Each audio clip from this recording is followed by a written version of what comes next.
Bonjour, c'est Gilles sur boursicoté.com. Voici l'analyse technique du CAC 40 pour cette séance du mercredi 2 septembre 2015. Et tout d'abord, je tenais à vous présenter toutes mes excuses pour l'analyse que je n'ai pas pu faire hier, ainsi que les analyses statistiques. J'ai eu quelques empêchements qui m'ont interdit de pouvoir honorer ces obligations, donc j'espère que vous ne m'en tiendrez pas rigueur. En ce qui concerne donc ces deux dernières séances, il y a eu donc rupture ici sur un gap baissier, gap qui était sur une zone majeure ici des 4597,79, donc 4598. D'ailleurs, on verra que les plus hauts ici s'inscrivent sur 4599. Ce sont des zones majeures, on n'est pas au point près, ce sont des zones, là on était légèrement au-dessus. Donc cette zone ici qui est confirmée comme zone majeure, nous allons voir qu'il pourrait y avoir des configurations qui se dessinent justement par rapport à cette zone. Et hier on est venu donc s'appuyer sur une autre zone majeure. Je n'ai touché aucune zone horizontale sur ce graphe par rapport à la semaine précédente, et pour venir ici s'inscrire dans une phase, je dirais, de stabilisation. Alors il y a beaucoup de choses sur ce graphe. Comme je l'indiquais ce matin, par rapport à la phase de baisse que nous avons là, on a effectivement un rebond qui est venu plafonner dans la zone 50,61,8. Ensuite, on franchit cette zone ici, qui était déjà une zone majeure de la phase de baisse, puisque cette zone avait été franchie par gap, qu'elle correspondait ici à la rupture de cette zone de point bas significatif. On était venu marquer un nouveau point bas significatif. Donc le rebond technique s'est inscrit très rapidement. Donc le rebond, on est revenu tester ici cette zone des 4597, puisqu'on est à 4596 points. Petite phase de baisse, on a refranchi cette zone sur gap, tentative de comblement qui n'a pas été comblée immédiatement, on s'est stabilisé et on refranchit cette zone ici sur gap avant de la valider sur les deux séances comme zone de résistance. Donc c'est vraiment cette zone qu'il va falloir reconquérir pour espérer avoir ici la poursuite d'un mouvement haussier. Si on trace des zones obliques, alors nous avons ici quelque chose qui se dessine. Non, voilà, hop. Ah, pardon. On a quelque chose qui se dessine, voilà, de cette manière. Une figure avec une résistance ici, voilà, qui nous donne ça. C'est-à-dire qu'on a ici cette tendance qui commence à se définir, donc justement, par rapport à cette résistance. Je rappelle que pour les tendances baissières, ce sont les résistances baissières qu'il est important de casser pour sortir de la dynamique.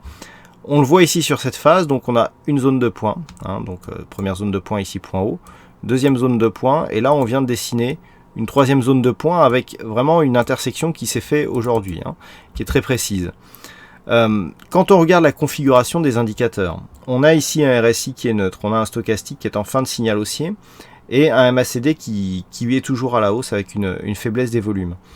On a une configuration par rapport à la proximité de cette zone de résistance qui est très favorable à une possible rupture de ce mouvement, donc de cette résistance. Si rupture il y avait, on aurait déjà un signal de sortie dynamique de cette phase de baisse. Par contre, tant que l'on reste en dessous, on est toujours potentiellement ici sur une poursuite avec comme objectif un ralliement ici de cette zone de point bas significatif. Par contre, par rapport à la configuration, et je parle notamment du stochastique et du MACD qui sont toujours haussiers, il y a possibilité ici, suite à ce rebond, d'inscrire un mouvement intéressant, à savoir donc des cours ici qui descendent, qui rebondissent, on marque ici un petit rebond, on revient chercher une zone majeure et on pourrait très bien se faire catapulter à la hausse ici sur un franchissement de cette zone. Si on enlève ces Fibonacci et que l'on prend maintenant les Fibonacci d'un point de vue un peu plus court terme, sur la phase de rebond, ce que l'on peut remarquer, c'est que nous avons cette zone ici de retracement des 38,2 qui a été testée hier, qui n'a pas été confirmée à la cassure aujourd'hui. On s'en est certes approché assez, on a été assez proche sur les points bas. Il suffirait ici que l'on confirme la poursuite du rebond, alors soit par un franchissement, soit sur gap, mais même sans gap ça pourrait marcher, tant que cette zone ici des 4597 agit comme zone de support et que ça devienne un support pérenne. On pourra avoir donc sur cette phase dynamique donc haussière, retracement à 38,2. Si on casse ici et que l'on casse cette zone de point haut, on s'inscrit dans un mouvement court terme haussier avec une dynamique relativement forte. Donc ça, c'est la première configuration qu'il va falloir surveiller. Dans l'éventualité ici d'une rupture, 1 de cette résistance oblique baissière, 2 de cette zone des 4597-99 points. On ne validera une poursuite du mouvement haussier que sur une cassure rapide et directe de cette zone de point haut qui se situe à 4686,7. Si nous avons ces éléments, effectivement, on aura une dynamique qui se développera à partir de ce rebond, avec ici donc phase de hausse dynamique, phase de consolidation. Ce qui est important, c'est que dans la phase de consolidation ici, eh bien, on a des volumes qui sont assez peu importants, hormis sur cette séance ici de lundi. Mais on est ici sur une dynamique, quelque part, de hausse, avec une consolidation de baisse, avec du point de vue des volumes. Hein. Donc là, on a des volumes, alors il ne faut pas prendre... alors, cette partie-là, si peut-être, mais au niveau des volumes, on a plus de volume ici sur cette phase, sur le mouvement haussier que sur le mouvement baissier. Donc ça peut très bien devenir un mouvement ici de début de tendance. Mais pour le confirmer, eh bien, il faudra casser la résistance et cette fameuse zone des 4597,19 points. À la baisse viendra désormais d'une rupture ici de cette zone de support des 4496,54. Si cette rupture intervenait, ne serait-ce que par les retracements de Fibonacci, le prochain objectif se situe dans la zone 50,61,8. Donc on est entre 4404 et 4458 points. On aura encore une possibilité de hausse. Par contre, si on vient ici casser 4404, l'objectif devient un retracement total ici à 4230 points, hein, pour revenir donc sur cette zone de point bas avec donc potentiellement une éventuelle rupture qui pourrait intervenir et donc donner un signal de poursuite du mouvement court moyen terme. Donc les zones à surveiller pour demain, eh bien c'est les zones d'évolution de la bougie d'hier. La zone de point bas ici sur cette zone des 4496 pour une éventuelle donc rupture qui nous donnera un objectif dans la zone 50,61,8, ou alors une rupture de cette zone des 4597,19 points pour aller chercher ici la zone de point haut, voire la dépasser.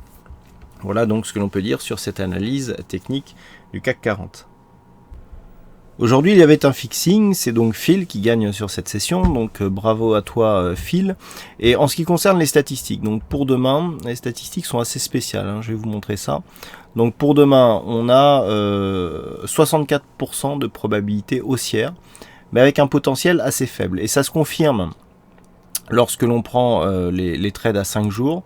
Je vais vous montrer une zone de résultat, vous allez tout de suite comprendre ce dont je veux parler. Voilà.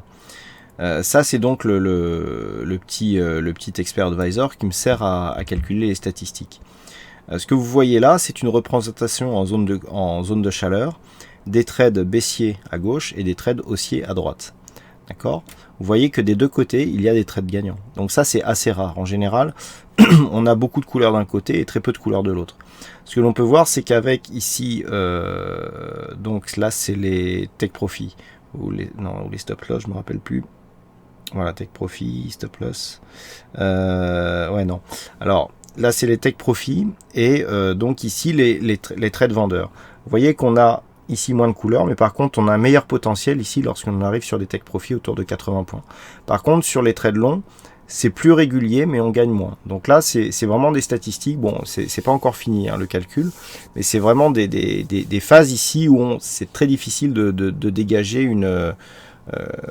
comment dire, une conviction forte. Mais on va synthétiser tout ça et donc vous aurez les résultats donc des statistiques pour le trade à 5 jours qui sera diffusé donc pour demain matin. Mais voilà, mais je tenais à vous montrer que des fois c'était relativement partagé malgré un pourcentage qui peut paraître relativement fort sur la statistique donc de la prochaine bougie, hein, puisque nous avons 64% de probabilité plutôt haussière sur la bougie qui vient à partir de son niveau d'ouverture.